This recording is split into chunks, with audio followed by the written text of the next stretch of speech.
کیا حال ہے آپ سب کا؟ امید ہے بہت اچھے ہوں گے۔ میں ہوں آپ سب کی ماہنور علی۔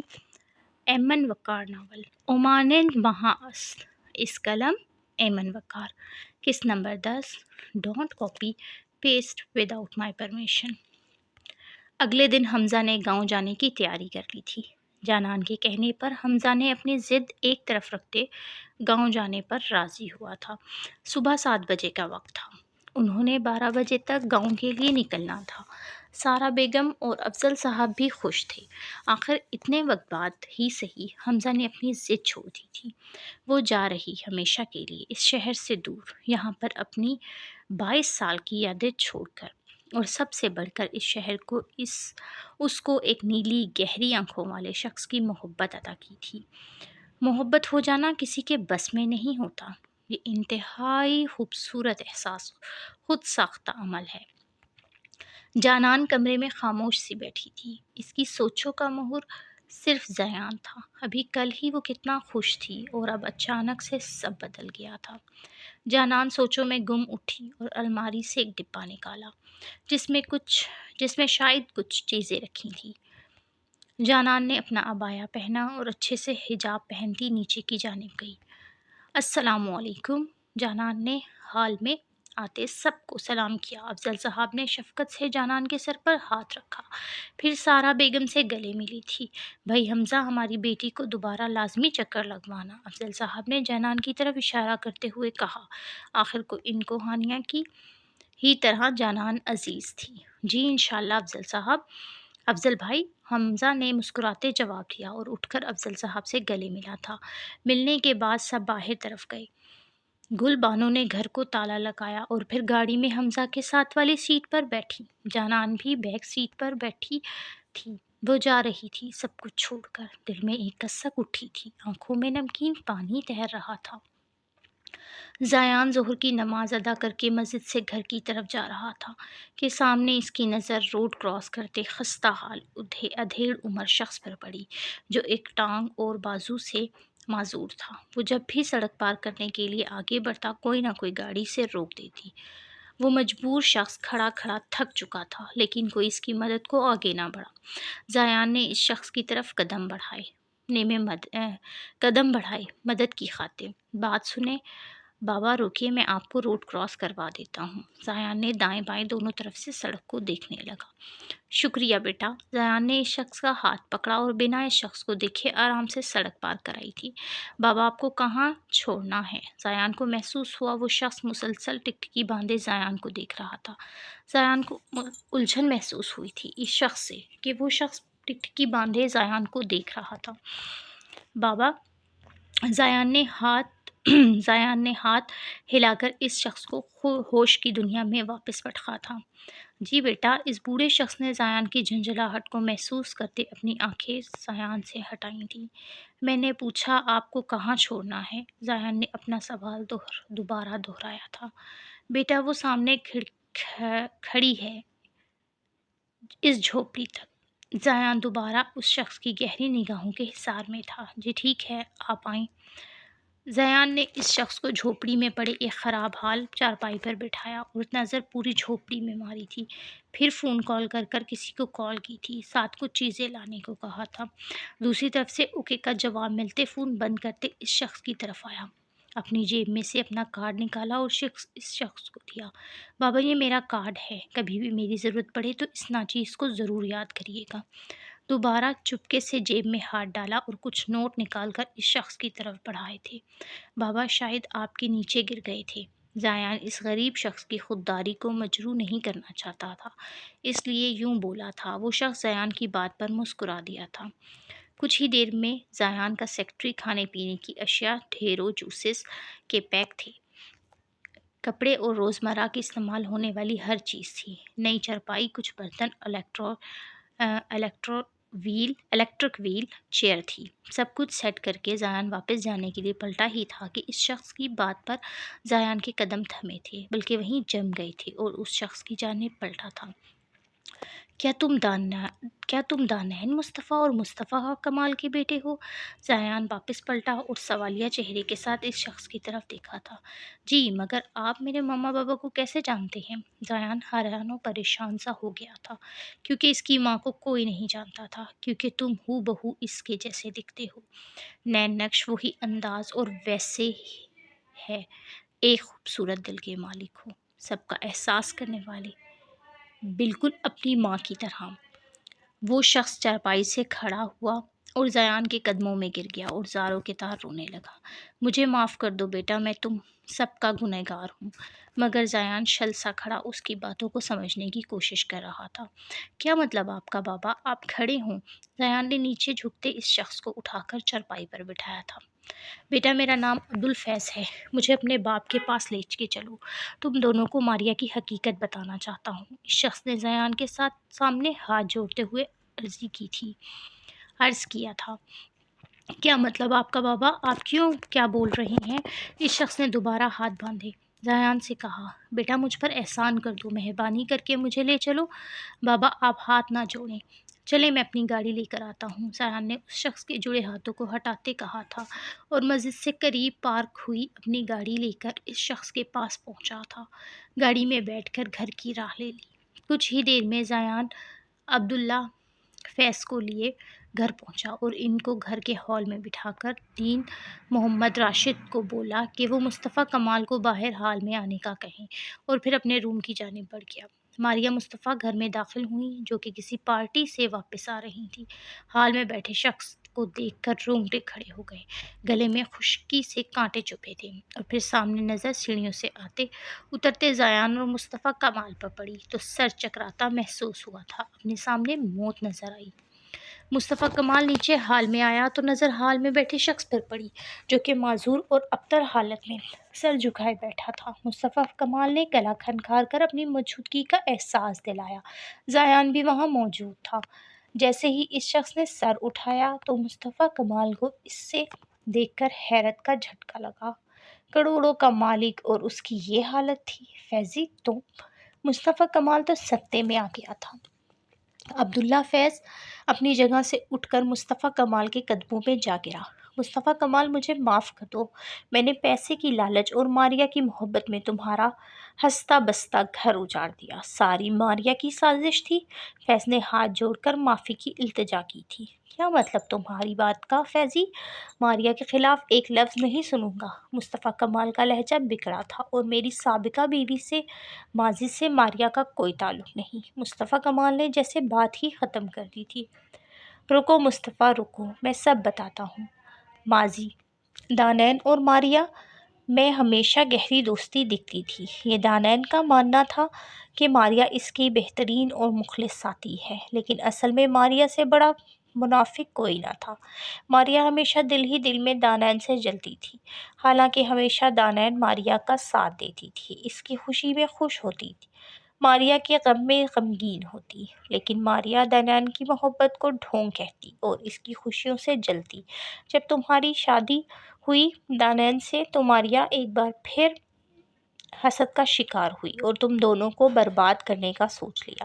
تمہاری شادی کے فوراً بعد دانین حمل سے ہو گئی اور تم اس کو یہاں سے لے کر کینیڈا چلے گئے۔ 5 سال بعد جب لوٹے تو تم دونوں کی زندگی میں ایک بیٹا آ چکا تھا۔ جہاں ماریا کی شادی کسی بینک مینیجر سے ہوئی تھی، پہلے تو وہ اپنے شوہر کے ساتھ ٹھیک رہی، لیکن وقت کے ساتھ ساتھ اس کی مانگیں بڑھتی گئیں۔ اس بینک کا مالک میں تھا، اکثر آفس میں ملنا ہو جاتا تھا یا کبھی پارٹیز میں ملنا جلنا۔ اس طرح مجھے ماریا میں دلچسپی شروع ہو گئی اور ماریا نے میرے ساتھ ناجائز تعلقات قائم کر لیے تھے۔ پھر اس کا اپنے شوہر کے ساتھ دل نہ لگتا، ہر وقت کے لڑائی جھگڑوں سے تنگ آ کر ماریا کے پہلے شوہر نے اس کو طلاق دے دی۔ اسی سال تمہاری اور دانین کی واپسی ہوئی۔ ماریا تمہیں خوش دیکھتی تو پاگل ہو جاتی، وہ اپنے گھر کو برباد کر چکی تھی اور پھر تم دونوں کو کرنا چاہتی تھی۔ مجھے اس سے سچی محبت ہو گئی تھی، جس کی وجہ سے میں ہمیشہ اس کو سپورٹ کرتا۔ پھر اس کے دماغ میں شیطانی ترکیب آئی کہ مصطفیٰ اکثر دانین کے لیے اور پوزیسو ہو جاتا تھا۔ اس بات کا فائدہ اٹھاتے ہوئے اس نے اپنی ترکیب کے مطابق دانائن کی معصومیت کا فائدہ اٹھایا، اس کو میرے ساتھ کمرے میں بھیجا اور میں نے جیسا اس کا ہاتھ پکڑا کہ ماریا تمہیں لے کر اندر پہنچی، جس پر تم جو دیکھ جس پر تم نے جو دیکھا اور میں نے جو بولا وہی مان لیا۔ وہ چیختی رہی، روتی رہی، اپنے کردار کی گواہی کے لیے اپنے بیٹے کے سر کی قسم تک اٹھا لی، لیکن تم نے اس کا یقین نہ کیا اور اس کو طلاق دے دی۔ وہ تو اس لمحے مر چکی تھی، لیکن اپنے بیٹے کی خاطر اس نے موت جیسی زندگی جینے کا فیصلہ کیا، اور جب ایک دن ماریا اور میری باتیں اس نے سن لی تو اس نے ساری سچائی بتانے کا سوچا، لیکن پھر ماریا نے اس کو زیان کی دھمکی دی کہ اس کو جان سے ماروا دے گی، اور جب مصطفیٰ تم نے ماریا سے شادی کی تو وہ یہ صدمہ برداشت نہ کر پائی اور بنا کچھ سوچے سمجھے چھت سے کود گئی، اس دنیا سے فانی سے آزادی حاصل کی۔ لیکن جب بھی ماریا کا دل نہ بھرا تھا اس نے اسے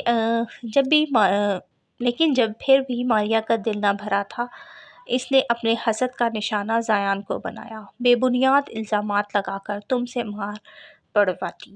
ماریا جب حمل سے ہوئی تو وہ بچہ بھی وہ تمہارا نہیں تھا، وہ بھی میرا تھا، اور جب ماریا کو اندازہ ہوا کہ وہ بچہ میرا ہے تو میں نے اس کو تم سے طلاق لینے کو کہا، لیکن اس نے انکار کر دیا۔ اس نے بچے کو گرانے کے لیے خود سیڑھیوں سے گرا لیا اور اس کا بھی الزام زیان پر لگا دیا۔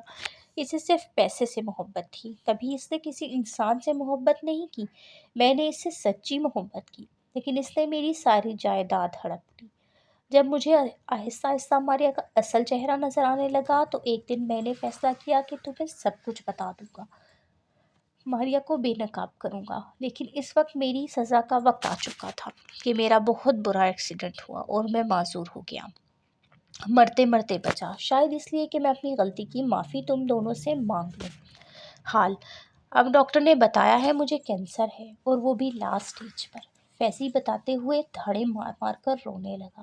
دوسری طرف مصطفیٰ کمال کا دل ساخت ہوا تھا، آنکھوں سے آنسو نکلے تھے۔ مصطفیٰ کو وہ وقت شدت سے یاد آیا تھا کہ کاش ایک بار تو سن لیتا۔ ہال میں بیٹھے تینوں شخص اس قدر رو رہے تھے کہ سسکیوں کی آواز گونج رہی تھی۔ زیان بھی رو رہا تھا، اس کی آنکھیں خون جھلکانے کی حد تک سرخ ہو چکی تھیں۔ ایک سازش کا حصہ تھا تو دوسرے نے سازش میں پھنستے ظلم کیا تھا، اور تیسرا شخص جس نے بنا کسی قصور کے وہ ظلم سہا تھا۔ حال میں مکمل طور پر خاموشی تھی کہ اچانک کچھ ٹوٹنے کی آواز گونجی۔ سب نے آواز کے تعاقب میں دیکھا تو ماریا کو کھڑے ہوئے پایا، اور اس کا سفید رنگ چہرہ یہ بتا رہا تھا کہ وہ سب سن چکی ہے۔ مصطفیٰ کمال اپنی جگہ سے اٹھا اور جلدی سے کمرے میں گیا تھا اور اپنی گن لے کر واپس آیا۔ سامنے کھڑی ماریا پر تان دی۔ میں مصطفیٰ کمال اپنے ہوش و حواس میں تمہیں طلاق دیتا ہوں، طلاق دیتا ہوں، طلاق دیتا ہوں۔ ماریا کو ایسا محسوس ہوا کہ پل میں اس کو کسی نے آسمان سے اٹھا کر زمین پر پٹکا ہو۔ ماریا بت بنی کھڑی تھی جب مصطفیٰ آگے بڑھا اور ماریا کو بالوں سے دبوچا تھا۔ کیوں کیوں کیوں آخر کیوں کیا میرے ساتھ؟ پیسے چاہیے تھے تو مانگ لیتی، ہماری خوشیاں نگل گئی۔ بدذات بد چلن عورت، میرا تو چھوڑو، اس دانائن کا کیا قصور تھا جو کہ تمہاری نام لے لے کر تھکتی نہیں تھی؟ مصطفیٰ ماریا پر دہڑا تھا، آنکھیں انتہا کی سرخ تھیں۔ کوئی نہیں، آج تمہیں اس دنیا سے رخصت کر کے ہی چھوڑوں گا۔ ماریا ڈر سے لرزی تھی۔ مصطفیٰ نے گن لوڈ کرتے گولی چلانے ہی والا تھا، اچانک زیان درمیان میں دھڑا تھا۔ رک جائے مسٹر مصطفیٰ، ان کو قانون سزا دے گی، کیونکہ میری ماں نے خودکشی نہیں کی، اس عورت نے ان کا قتل کیا ہے، اور میں نے کہیں پڑھا تھا کہ جب کوئی انسان وجہ بتا کر خودکشی کرے تو وہ خودکشی نہیں بلکہ قتل ہوتا ہے۔ اللہ پاک کا قانون ہے، ہر ایک کو سزا دیتا ہے۔ راشد بابا پولیس کو کال کریں اور اس عورت فراڈ کے کیس میں اندر کروائیں۔ نہیں نہیں، میں جیل نہیں جاؤں گی۔ وہ دانائن کیوں تھی؟ چہرے پر ہمیشہ مسکراہٹ سجائے رکھتی تھی، کیا تھا فرق؟ میں بھی خوبصورت تھی، سب کیوں تھے اس کے دیوانے؟ مجھ میں کوئی کمی مجھ میں کوئی کمی نہیں تھی، میں پرفیکٹ ہوں، اچھا ہوا مر گئی، دوستی کے نام پر ڈرامے کرتی تھی۔ پاگلوں کی طرح وہ چلائی تھی، چلاتے ساتھ ہی ہنسنے لگی اور پھر زیان اور مصطفیٰ کو دھکا دے کر باہر کی طرف بھاگی۔ زیان اور مصطفیٰ کمال بھی اس کے پیچھے بھاگے تھے۔ ماریا پیچھے کی طرف دیکھتی بھاگ رہی تھی کہ اچانک دل خراش چیخ بلند ہوئی۔ زیان اور مصطفیٰ دونوں ساکت ہوئے تھے۔ ماریا کو ایک بڑے 12 ویلر ٹرک نے کچل کر رکھ دیا تھا۔ زیان اور مصطفیٰ ابھی سکتے میں ہی تھے کہ پیچھے گھر میں گولی چلنے کی آواز آئی تھی۔ زیان اور مصطفیٰ نے ایک دوسرے کی طرف دیکھا تھا، جیسے سمجھ آتے ہی گھر کی طرف دوڑے، لیکن دیر ہو چکی تھی۔ عبداللہ فیض نے خود کو ہر بوجھ سے آزادی دلا ہی دی تھی۔ ماریا نے جب مصطفیٰ کو دھکا دیا تھا تب ان کے ہاتھ سے گن نیچے گری تھی، جس کو فیضی نے اٹھا کر خود کو رہائی بخشی تھی۔ بے شک اللہ پاک بہترین کارساز ہے، ہمیشہ ہر بات کے پیچھے کوئی بڑی مصلحت چھپی ہوتی ہے، اور اللہ تعالیٰ کی عدالت میں ہر انسان کو انصاف ملتا ہے کہ چاہے گناہ بڑا ہو یا چھوٹا، اللہ پاک سب کو سزا اور جزا دیتا ہے، کسی کے گناہوں کی رسی کو ڈھیل دیتا ہے، وقت عطا کرتا ہے کہ پتہ نہیں میرا بندہ گناہوں سے توبہ کر لے، اور کسی کی رسی کو جلدی کھینچ لیتا ہے کہ میرا بندہ اور گناہ نہ کرے۔ بہتر ہے میں اس کو اپنے پاس بلا لوں، کیونکہ اللہ پاک تو ہمیں 70 ماؤں سے بھی زیادہ پیار کرتا ہے، اور ایک انسان ہے جو کہ کبھی کسی حال میں راضی نہیں ہوتا، ہمیشہ اس کو اپنے پاک پروردگار سے شکوہ ہوتا ہے، ہزاروں شکایتیں ہوتی ہیں جس کو اللہ پاک پیار اور تحمل سے سنتا ہے، اور ہم جب دعا میں بہتر مانگتے ہیں تو اللہ پاک ہمارے بہترین پر کن فرماتا ہے، اپنی ہر نعمت سے نوازتا ہے۔ لیکن مٹی کے بنے انسانوں کو پھر بھی دنیاوی چیزوں کی طلب رہتی ہے، لالچ رہتی ہے، اور جب اللہ پاک عطا کر دے تو مٹی کے بنے انسانوں میں غرور اور تکبر آ جانا ہے، اور خود کو زمین کا خدا مانگنے لگ جاتے ہیں، اور تب پتہ کیا ہوتا ہے؟ تبھی اللہ پاک انسان کو زمین پر پٹکتا ہے، اور قدر بڑا پٹکتا ہے کہ انسان اپنی حقیقت سے دوبارہ روشناس ہوتا ہے کہ وہ کیا تھا اور آج کیا ہے۔ کچھ بھی تو نہیں، فقط مٹی کا بنا ایک پتلا جس کو سانس لے کے کیے بھی اللہ کے کن کی ضرورت ہوتی ہے۔ 2 دن بعد مصطفیٰ کمال نے زیان سے اپنی ہر غلطی، ہر کوتاہی کی معافی مانگ لی تھی، اور زیان نے بھی سچے دل سے اپنے بابا کو معاف کر دیا تھا۔ زیان بہت زیادہ خوش تھا، جیسے اس کو دنیا کی ہر خوشی نصیب ہو جائے گی۔ زندگی سے غم، درد، تکلیف کے سارے بادل چھٹ چکے تھے، اب خوشیوں کی نہیں زندگی میں دستک دی تھی۔ زیان نے علی سے ہانیہ کا نمبر لے لیا تھا، اس سے ارادہ اب جانان کے گھر رشتہ بھیجنے کا ارادہ تھا۔ آخر کو 2 مہینے گزر چکے تھے علی اور ہانیہ کے نکاح کو، جب آخری بار اپنی دشمن جاں کو دیکھا تھا۔ لیکن قسمت کو کیا منظور تھا، یہ تو وقت ہی جانتا تھا کہ ابھی امتحان مکمل ہو چکے تھے یا باقی تھے، یا شاید قسمت کو کچھ اور ہی منظور تھا۔ اس کے ساتھ ہی اجازت دیں، دعاؤں میں یاد رکھیے گا۔ اللہ حافظ۔